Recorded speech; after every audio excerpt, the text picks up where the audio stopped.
রমাদান মাসে একটা গুনাহ মাফের একটি মাস, তাকওয়া অর্জন করার একটি মাস, খোদা বিরুর ভয় মাস, এমন একটি মাস ইচ্ছা থাকলেও মুসলমান প্রকৃতি মুমিন যারা তারা অনেক কিছু করতে পারে না। মুমিন যারা তারা ইচ্ছা থাকলেও অনেক কিছু করতে তারা পারে না। কেন? মুমিন যারা প্রকৃতি মুমিন যারা ইমানদার যারা এরা রোজা না রেখে এরা দিনের বেলায় কোনো খাবার খাইতে পারে না। মুমিন যারা তারা আল্লাহর জন্য ইবাদতে মশগুল থাকেন।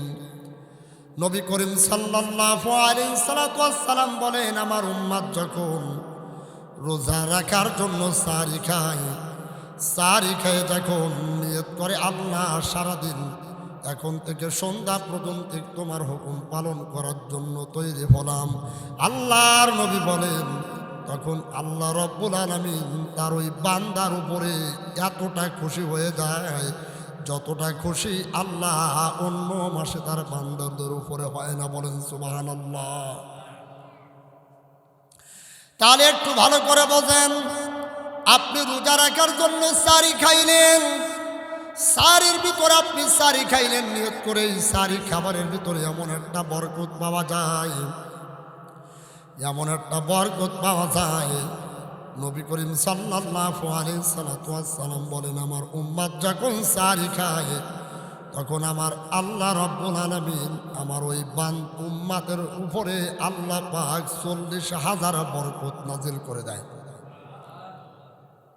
তাহলে আল্লাহর প্রিয় বান্দারা, আপনি যখন রোজা রাখার জন্য সারি খাইলেন, এই রোজা রাখার জন্য সারি খেয়েছেন, আপনি যে রোজা আছেন কিনা দুনিয়ার কেউ দেখলো না, আপনি খাবার খেয়েছেন। এখন আপনি ঘরের ভিতরে যে যদি আপনি এক গ্লাস পানি যদি আপনি পান করেন, দুনিয়ার কেউ দেখবে না, দেখবেন তিনি কে? একটা আওয়াজ করে বলেন কে? শাহরু রমাদান আল্লাযী উনজিলা ফীহিল কুরআন হুদাল লিন্নাসি ওয়া বায়্যিনাতিম মিনাল হুদা ওয়াল ফুরকান। জোরে বলেন আল্লাহু আকবার। কোরআন জবাব দিবে, আমি কোরআন মাহে রমাদান মাসে আমি অবতীর্ণ। আমার নাম শুধু কোরআন না, আমার আরেক নাম হলো ফুরকান। সুবহানাল্লাহ। আমার আরেক নাম হলো ফুরকান, আমার আরেক নাম হলো ফুরকান বায়ান, আবার আমার আরেক নাম হলো বই। আমি এই পৃথিবীর বুকে আল্লাহ রাব্বুল আলামিন আমাকে অবতীর্ণ করলেন মুত্তাকিনদের জন্য, হিদায়াতের জন্য। সুবহানাল্লাহ বলবেন না? জালিকাল কিতাবু লা রাইবা ফীহি হুদাল লিল মুত্তাকিন। আমি মুত্তাকিনদের জন্য হিদায়াত স্বরূপ আমাকে গ্রন্থ হিসেবে আল্লাহ পাক রব্বুল আলামিন আমাকে পাঠিয়েছেন। এখন যদি কোরআনের কাছে আমরা প্রশ্ন করি, রে কোরআন তুমি তো মাসে রমাদান মাসে অবতীর্ণ, এ কোরআন তুমি কোন তারিখে কোন মাসে অবতীর্ণ? কোরআন এবার সুন্দর করে কোরআন জবাব দিচ্ছেন, শোনেন। ইন্না আনজালনাহু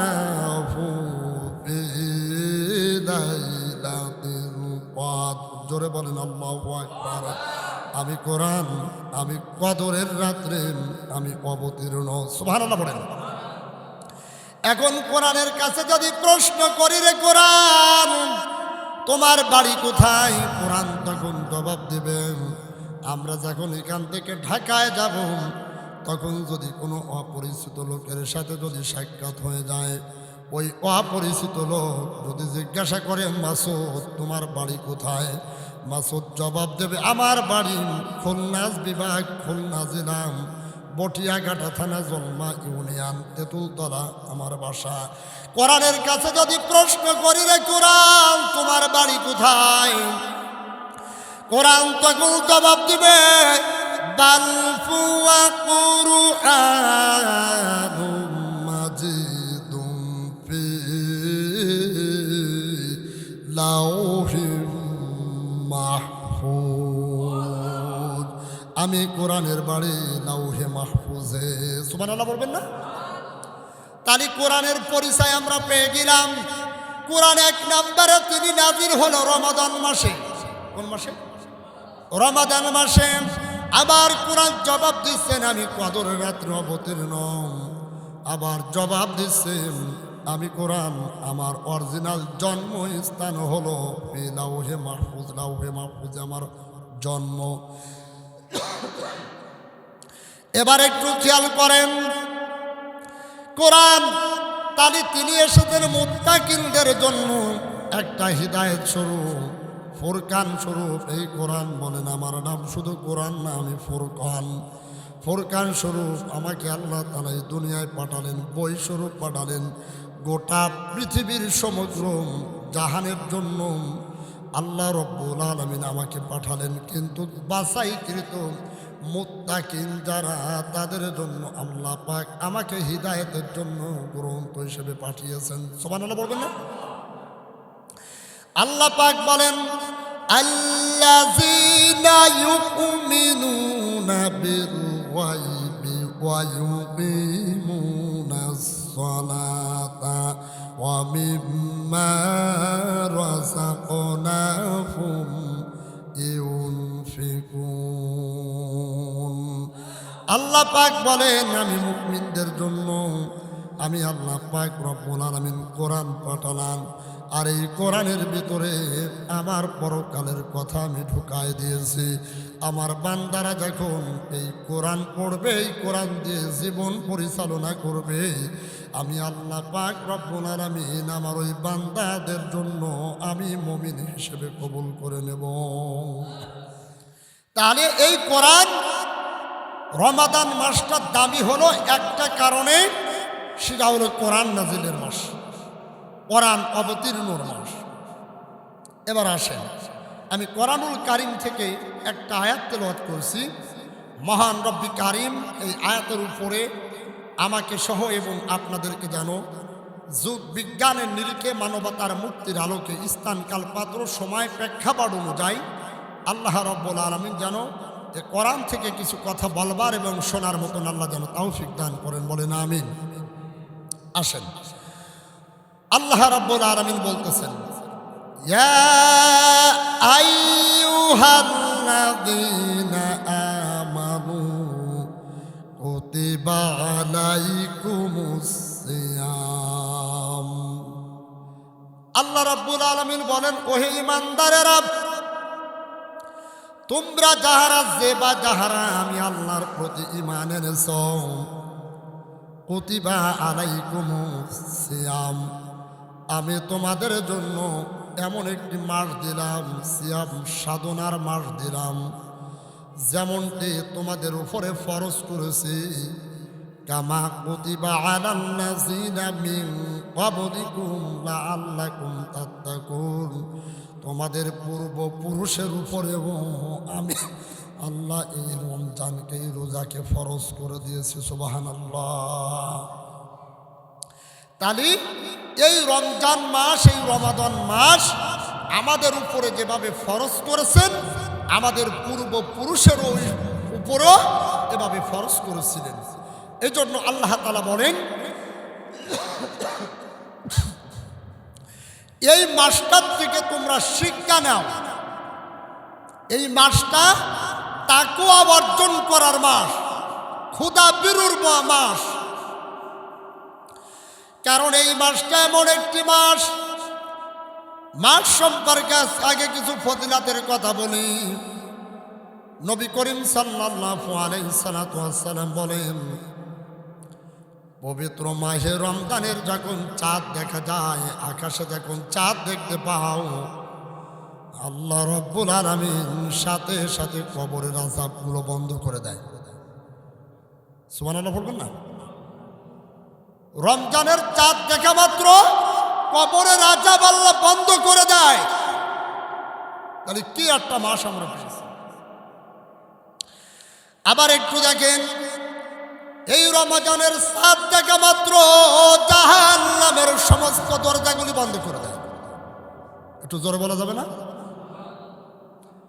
এবার অন্যদিকে লক্ষ্য করেন, বান্দার ইবাদত করতে কষ্ট হবে, বান্দার ইবাদত করতে গেলে অনেক কষ্ট হবে। বিদায় আল্লাহ রাব্বুল আলামিন বলেন, হে নবী, তোমার উম্মতের ইবাদত করতে গেলে কষ্ট হবে। বিদায় এই রমাদান মাসের চাঁদ দেখা মাত্র আমি আল্লাহ ইবলিস শয়তানকে জাহান্নামের শিকলি দ্বারা বেঁধে রাখি, যেন আমার বান্দা বান্দির ইবাদত করতে কষ্ট না হয়।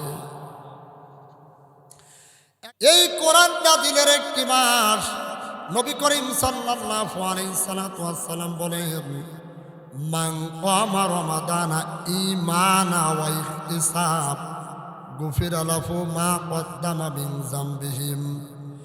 আমার উম্মতরা যখন রমাদান মাস পাইল, ঈমানের সাথে যখন সিয়াম সাধনা যখন পালন করেন, রব্বুল আলামিন এই রমজানের কারণে আল্লাহ পাক তাদের জীবনের গুনাহগুলো মাফ করে দেয়। আর জোরে বলেন, মুখ খুলে চিৎকার করে বলেন আল্লাহু আকবার। একটু খেয়াল করেন, তাহলে রমাদান মাসে একটা গুনাহ মাফের একটি মাস, তাকওয়া অর্জন করার একটি মাস, খোদা বিরুর ভয় মাস, এমন একটি মাস ইচ্ছা থাকলেও মুসলমান প্রকৃতি মুমিন যারা তারা অনেক কিছু করতে পারে না। মুমিন যারা তারা ইচ্ছা থাকলেও অনেক কিছু করতে তারা পারে না। কেন? মুমিন যারা প্রকৃতি মুমিন যারা ইমানদার যারা, এরা রোজা না রেখে এরা দিনের বেলায় কোনো খাবার খাইতে পারে না। মুমিন যারা তারা আল্লাহর জন্য ইবাদতে মশগুল থাকেন। নবী করিম সাল্লাল্লাহু আলাইহি সাল্লাম বলেন, আমার উম্মত যখন রোজা রাখার জন্য সারি খায়, সারি খেয়ে যখন নিয়ত করে আল্লাহ সারাদিন এখন থেকে সন্ধ্যা পর্যন্ত তোমার হুকুম পালন করার জন্য তৈরি হলাম, আল্লাহর নবী বলেন, তখন আল্লাহ রব্বুল আলামিন তার ওই বান্দার উপরে এতটা খুশি হয়ে যায় যতটা খুশি আল্লাহ অন্য মাসে তার বান্দাদের উপরে হয় না। বলেন সুবহানাল্লাহ। তাহলে একটু ভালো করে বোঝেন, আপনি রোজা রাখার জন্য সারি খাইলেন, সারির ভিতরে আপনি সারি খাইলেন নিয়ত করে, এই সারি খাবারের ভিতরে এমন একটা বরকত পাওয়া যায়, এমন একটা বরকত পাওয়া যায়। নবী করিম সাল্লাল্লাহু আলাইহি সাল্লাম বলেন, আমার উম্মত যখন সারি খায় তখন আমার আল্লাহ রাব্বুল আলামিন আমার ওই উম্মতের উপরে আল্লাহ পাক 40,000 বরকত নাজিল করে দেয়। তাহলে আল্লাহর প্রিয় বান্দারা, আপনি যখন রোজা রাখার জন্য সারি খাইলেন, এই রোজা রাখার জন্য সারি খেয়েছেন, আপনি যে রোজা আছেন কিনা দুনিয়ার কেউ দেখলো না, আপনি খাবার খেয়েছেন। এখন আপনি ঘরের ভিতরে যে যদি আপনি এক গ্লাস পানি যদি আপনি পান করেন, দুনিয়ার কেউ দেখবে না, দেখবেন তিনি কে? একটা আওয়াজ করে বলেন কে? হযরতে ওমর ফারুক রাদিয়াল্লাহু তাআলা আনহু খিলাফত আমলে তিনি একবার রাতের বেলায় মানুষের দ্বারে দ্বারে তিনি ঘুরতেছেন, কে খেয়ে আছে কে না খেয়ে আছে, কে খেয়ে আছে কি না খেয়ে আছে, রাতের বেলায় ঘুরতেছে। তখন একটা বৃদ্ধা মহিলা তার মেয়েকে ডাক দিয়ে বলতেছেন, মেয়ে, সকালবেলায় বাজারে দুধ নিয়ে বিক্রয় করা লাগবে, দুধের ভিতরে পানি দাও।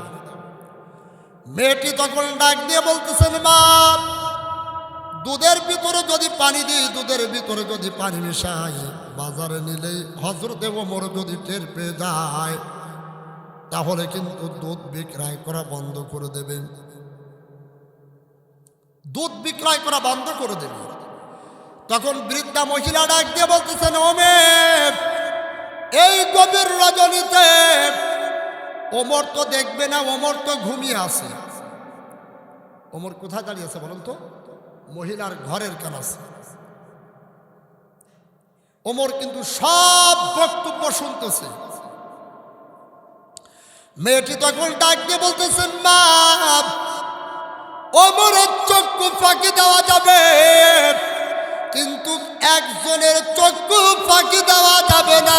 চিৎকার করে বলেন, তিনি কে? মা,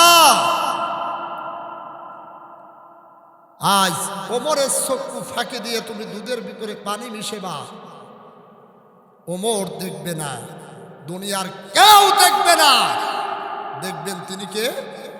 একটু আওয়াজ করে বলেন। আরে ভাই, একটু আওয়াজ করে আল্লাহরে ডাকবেন না, কে?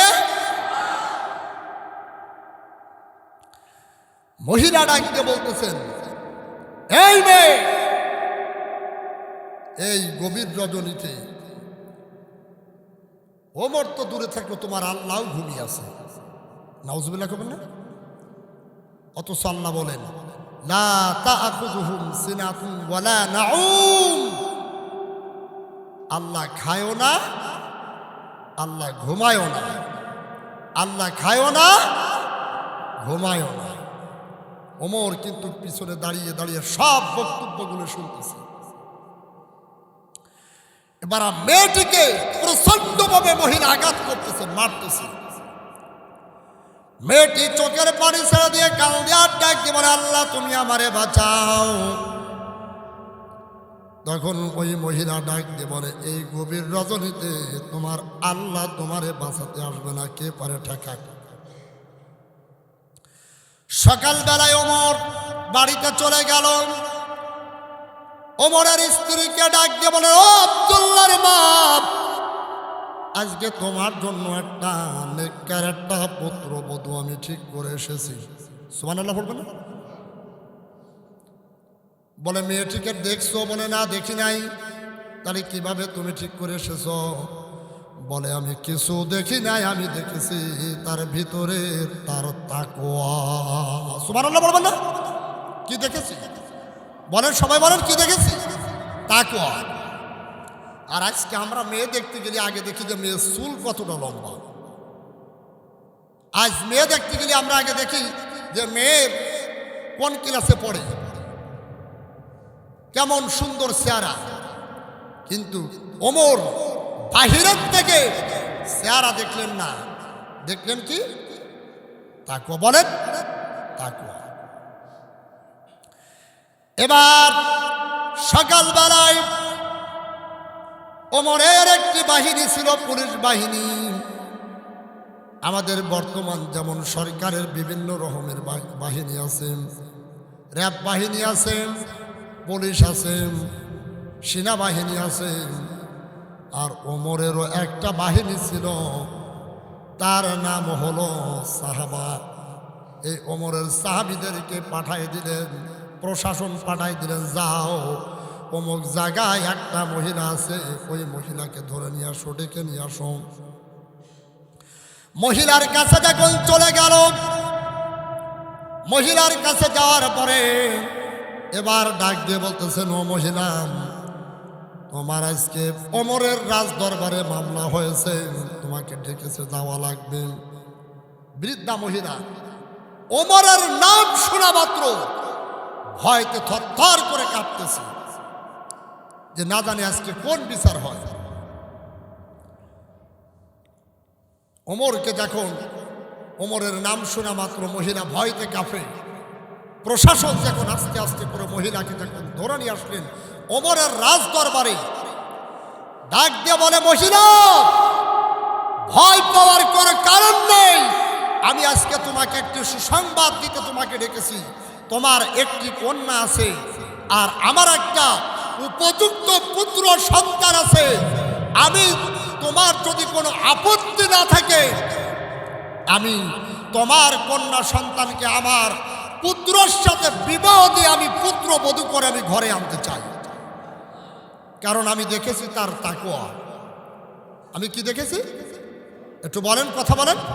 আরে বাম পাশের লোকগুলো কি ঘুমাচ্ছে নাকি? কথা বলেন। তাকওয়া। তখন মহিলা ডাক দিয়ে বলতেছেন, হুজুর আপনি আগে বললেন না কেন? আগে যদি বলতেন তাহলে তো আমার মেয়েটাকে আমি সাথে করেই নিয়ে আসতাম। ওমর বলতেছেন, মহিলা অবশ্যই তোমার মেয়ের সাথে আমার ছেলের বিবাহ হবে, কিন্তু আমাকে একটা কথা বলো, গতকাল দুধের ভিতরে তোমার মেয়ে পানি মিশানোর না কারণে তোমার মেয়েকে তুমি আঘাত করলে কেন, প্রহার করলে কেন? মহিলা ডাক দিয়ে বলতেছে, হুজুর বিয়ার দরকার নেই, থাক। ওমর ডাক দিয়ে বলে, মহিলা 1 কেজি দুধের ভিতরে তুমি নাই আর 1 কেজি পানি মিশাইলে বাজারে নিয়ে বিক্রয় করলে তোমার ওই অরিজিনাল দুধের টাকাটা হালাল, পরবর্তীতে তুমি যে পানি মিশাইলেন এটা তো তোমার জন্য হারামে পরিণত হয়ে যাবে। তাহলে এবার একটু খেয়াল করেন, আমরা যখন রোজা রাখব আমরা আল্লাহর সন্তুষ্টির জন্য রোজা রাখব। মুমিন যারা রোজা রাখেন, ইমানদার যারা রোজা রাখেন, ইমানদার যখন রোজা রাখেন তখন ইমানদারের দিকে লক্ষ্য করে তাকিয়ে দেখ। নামাজ আদায় করা যায় লোক দেখানোর জন্য, হজ করা যায় লোক দেখানোর জন্য, যাকাত দেওয়া যায় লোক দেখানোর জন্য, কিন্তু রোজা কিন্তু লোক দেখানোর জন্য রাখা যায় না। কারণ এই যে কমপক্ষে 8 থেকে 9 ঘন্টা ত্যাগ স্বীকার করে রোজা রাখা এটা অত্যন্ত কঠিন। সারাদিন অক্লান্ত পরিশ্রম। রোজা যখন আমি রাখি তখন আমার পানি খাবার পানি আমার সামনে এসেছে, আমার জিহ্বাটা বেরোয় যাচ্ছে পানির পিপাসার যন্ত্রণায়। মুমিন যারা ইচ্ছা থাকলেও যারা রোজাদার তারা 1 গ্লাস পানিও পান করতে পারে। একটু খেয়াল করেন, রোজাদার ব্যক্তি যারা প্রকৃতি রোজাদার, বাহিরে বিশাল বিরিয়ানি রান্না হচ্ছে, প্রকৃতি ইমানদার রোজাদার যারা বিরিয়ানি রান্না হচ্ছে, মন চাচ্ছে খাইতে, কিন্তু যখন কাছে যাচ্ছে তখন ভিতরে ভয় কাজ করতেছে আল্লাহর। কার? বলেন বলেন বলেন। এর নাম হলো তাকওয়া। এর নাম কি? বলেন বলেন। এর নাম হলো তাকওয়া। পাশে সুন্দরী স্ত্রী আছে, ইচ্ছা থাকলেও স্ত্রীর কাছেও যাইতে পারি না। স্বামী আর স্ত্রী এক জায়গায় ঘুমানো, ইচ্ছা থাকলেও স্ত্রীর সাথে কোনো সহবাস কোনো মিলন আমরা করতে পারতেছি না, কারণ রোজা অবস্থায় ওটা আল্লাহ হারাম করে দিয়েছেন। সুন্দর স্ত্রী আছে তারপরও ইচ্ছা থাকলেও এটাকে হারাম করে দিয়েছেন। আর এটা যারা মানতে পারবে এরা হলো প্রকৃতি মুমিন। এরা কি? মুমিন। এবার দেখেন রোজাদারের আরো কিছু খাসলাত, রোজাদার মুমিনের কিছু বৈশিষ্ট্য আছে। যারা প্রকৃতি রোজাদার, এই রোজাদার তার সাথে যদি কেউ গন্ডগোল কোনো ফাসাদ যদি কেউ করতে আসে, নবী সাল্লাল্লাহু আলাইহি সাল্লাম বলে দিয়েছেন, ও রোজাদার তোমার সাথে যদি কেউ গন্ডগোল করতে আসে তুমি এক বাক্যে জবাব দেবা, ভাই তুমি তোমার জায়গায় থাকো, আমি কিন্তু রোজাদার। আমি কি? বলেন বলেন। আমি রোজাদার। কারণ ইমানদার মুমিন কোনদিন রোজাদার কোনদিন কোনো ফাহিশা কথা বলতে পারে পারে পারে মুমিন কোনদিন পয়সা কথা বলতে পারে না। তাহলে রোজাদারের বৈশিষ্ট্য দেখেন, একটু ভালো করে বোঝেন। আপনি যখন আল্লাহর সন্তুষ্টর জন্য যখন রোজা রাখবেন, তখন আপনার ঘরের ভিতরে আপনি সারাদিন মাঠে আপনি কাজ করেছেন, সূর্যের তাপের কারণে মাথার ঘাম পায়ে পড়ে যাচ্ছে, মনে আসছে জীবনটা যাবে যাবে ভাব। পানির গিলাসটা হাতে করে নিয়েছি, যাক আজকের মতন রোজাটা ভেঙে দেব। খুব খেয়াল করেন, পানির গিলাসটা মুখের কাছে নেওয়ার কারণে তখন আমার ভিতরে ভয় কাজ করতেছেন, আহারে আমি না রোজাদার, আমি না মুসলমান। এই মুসলমান কখনো ইচ্ছাকৃত করে একটা রোজা নষ্ট করতে পারে? তাহলে এখানে রোজাদার পানি মুখের কাছে নিয়েছেন, রোজাদার পানি পান করার ইচ্ছা থাকলেও তিনি পানি পান করতে পারলেন না, ভয় কাজ করলেন কার? আর একটু জোরে বলেন। তাহলে এটা কিন্তু দুনিয়ার কেউ দেখলো না, দেখলেন তিনি কে? এবার একটু খেয়াল করেন, তখন আল্লাহ রাব্বুল আলামিন ফেরেশতাদেরকে ডাক দিয়ে বলবেন, ও ফেরেশতারা, আমি যখন আমার এই খলিফা বানাইতে চাইলাম তখন তো নিষেধ করছিলেন যারা মারামারি করবে, কাটাকাটি করে, রক্তপাত করে সময় নষ্ট করে দেবে। দেখ আমার ওই বান্দা যখন সারাদিন রোজা রেখেছে, অনেক কষ্ট হয়েছে, পানি পান করবে, পানির গ্লাসটা হাতে করে নিয়েছে, মুখের গোড়ায় নিয়েছে, পানি পান করতে পারলো না। ও ফেরেশতারা, এই ভয়টা কার ভয়তে করে নাই? তখন আল্লাহ রাব্বুল আলামিনের ফেরেশতারা ডাক দিয়ে বলবেন, আল্লাহ এটা তোমার ভয়তে করি নাই।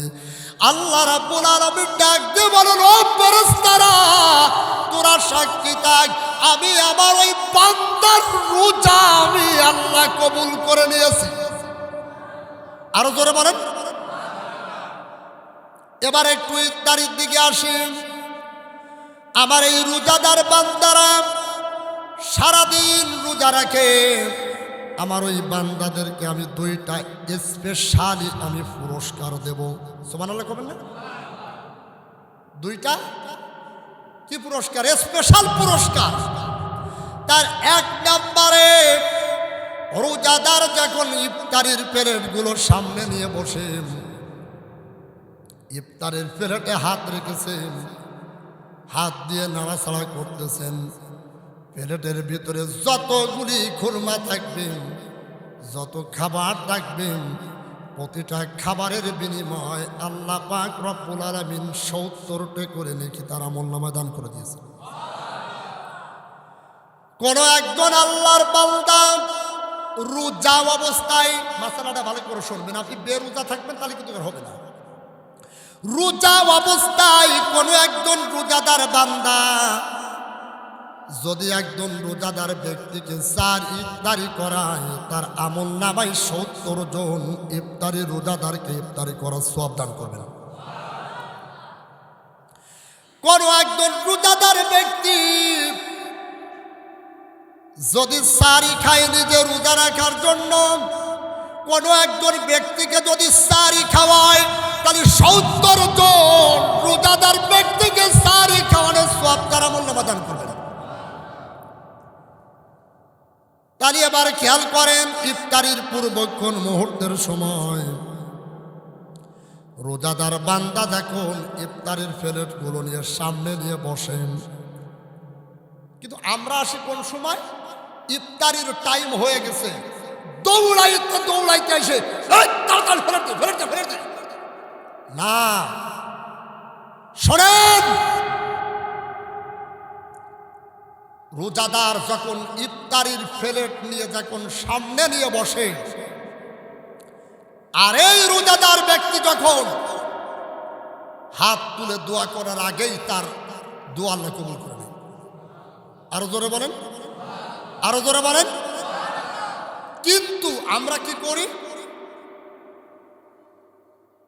কাজ করতে করতে যখন ইফতারি যখন দোয়া ফড়াচ্ছে, ইমাম সাহেব বা মুয়াজ্জিন ইফতারির দোয়া পড়ায় আর ও দৌড়ায় এসে চলে আসে।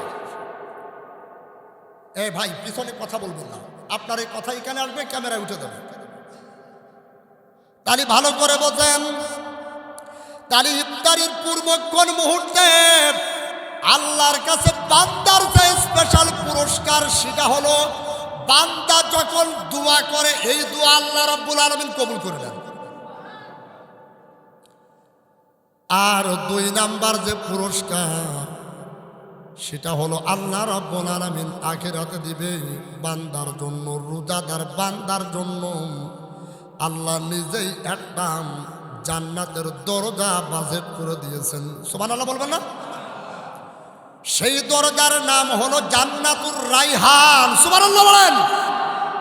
জান্নাতুর রাইহান নামক জান্নাত দিয়ে,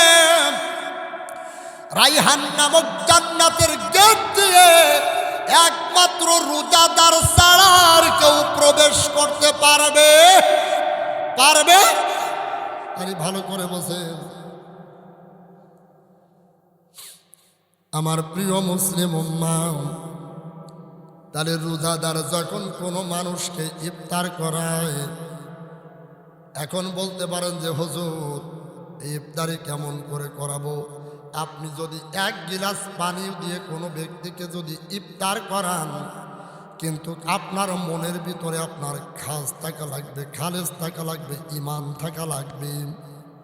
আপনি 1 গিলাস পানি দিয়ে আপনি ইফতার করাবেন, জান্নাতের ভিতরে আল্লাহ রাব্বুল আলামিন আপনাকে হাউজে কাউসারের পানি দিয়ে আপনাকে ইফতার করাবে। তাহলে আপনাকে ইফতারি দিতে হবে বিরিয়ানি, ফলোয়া এগুলো দেওয়ার কথা বলি নাই। আপনার মন, আপনার ইমান ঠিক থাকা লাগবে। মান কামা ঈমানা ওয়া ইহতিসাব, আপনার ইমান থাকা লাগবে। আপনার কি থাকা লাগবে? ইমান থাকা লাগবে। সময় তো শেষ। এবং আপনার ইফতার যখন আপনি দেবেন, সর্বোচ্চ আপনি চেষ্টা করবেন যে আপনাকে হালাল উপার্জন দিয়ে আপনাকে ইফতারি দেওয়া। আপনি নাই সুদ খাবেন, ঘুষ খাবেন, আপনার অবৈধ টাকার ইফতারি দেবেন, আপনার ওই টাকার দুনিয়ার কেউ দেখবে না। আপনার 4 আনা পয়সারও কোনো এই ইফতারির কোনো দাম নাই। আপনি 1 কেজি সিরা দিয়ে আপনি ইফতারি করান, আপনি একটা খুরমা দিয়ে ওই ইফতারি করান, কিন্তু আপনার থাকা লাগবে 1 নম্বরে ঈমান, 2 নম্বরে আপনার উপার্জন থাকা লাগবে হালাল। 2 নম্বর কি থাকা লাগবে? একটু বলেন বলেন বলেন। হালাল। হালাল টাকা দিয়ে আপনি ইফতার করাবেন, হালাল টাকা দিয়ে একজন মানুষকে সাহারি করাবেন। আপনি 70 জন রোজাদার ব্যক্তিকে সাহারি করানোর সওয়াব আপনার আমলনামায় আল্লাহ দান করবেন। তাই আসুন আমার প্রিয় মুসলিম উম্মাহ, আমরা এভাবে ধারাবাহিকতাভাবে আলোচনা চলবে ইনশাআল্লাহ। আজকে শুরু হলো, আগামী জুমা আছে, এরপরে রমজানের আগে আমরা একটি জুমা আমরা পাচ্ছি, আগামী জুমা এখান থেকে শুরু করব। আল্লাহ রাব্বুল আলামিন আমাদেরকে আজকে যতটুকানি বক্তব্য, এই যতটুকানি এই আলোচনা শুনলাম, রব্বি কারিম তিনি যেন এই আলোচনা আমাকে সহ আপনাদেরকে যেন আমল করার তৌফিক দান করেন। চিৎকার করে বলেন আমিন। ওয়া আখির দাওয়ানা আলহামদুলিল্লাহ ওয়া মা তাওফিক ইল্লা বিল্লাহ। আসসালামু আলাইকুম ওয়া রাহমাতুল্লাহি ওয়া বারাকাতুহু।